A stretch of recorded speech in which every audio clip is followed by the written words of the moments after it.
कर सकते, आप ये कर ही नहीं सकते। बंदा मरने वाले मर जाए तो आपका नाम इरशाद साहब, आप जिम्मेदार होंगे इस चीज के। मैंने उस बंदी की चीखें बाहर तक सुनी है, मैं वकील हूँ, मैं जानती हूँ ये आप नहीं कर सकते। नहीं, आप इलीगल काम कर रहे हैं।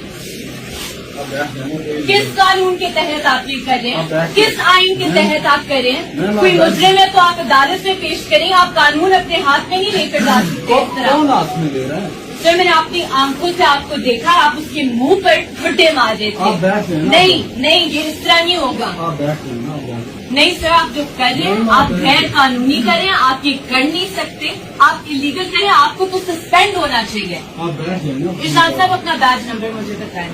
इरशाद साहब मुझे बैच नंबर बताएंगे तो मैं निकलवा दूंगी बैच नंबर। ठीक है, बैच नंबर क्या है? बैच नंबर बताएं मुझे आपका। बस नाम मेरा लिखा, मेरा ये मुझे बैच नंबर आप अभी बताएंगे, आप बैच नंबर बताएंगे नहीं बताएंगे? बता रहा हूँ आपको, मेरा नाम लिखा हुआ है ना। आप मुझे अपना बैच नंबर दें।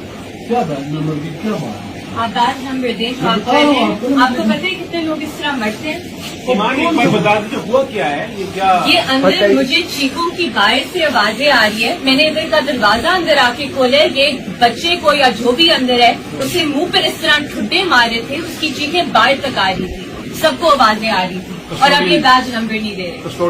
कस्टोडियल टॉर्चर हमारे सामने हो रहा है, और ये साहब करवा रहे हैं क्योंकि ये साहब मुझे अंदर नहीं आने दे रहे थे। ये कौन है? कौन आपको अंदर आने से? आपका जो रेलिवेंट बात है, रेलिवेंट, मैं वकील हूँ, मैं आपको बता रही हूँ, आप ये नहीं कर सकते। क्या मैंने किया? मैंने आपको अपनी आंखों से देखा। क्या देखा आपने? बताएं, मैं बैठा हूँ दफ्तर में। सर अपना बैच नंबर दे, मैंने बहस नहीं करी। बस ठीक है, मेरा नाम है ना, मेरा नाम आप बैच नंबर दें। तो बीबी मैं बता रहा हूँ ना, आप मेरा मुझे अपना बैच बैच नंबर दें। नंबर क्या होता है? मेरा नाम है, बस ठीक है, मैं मौजूद हूँ।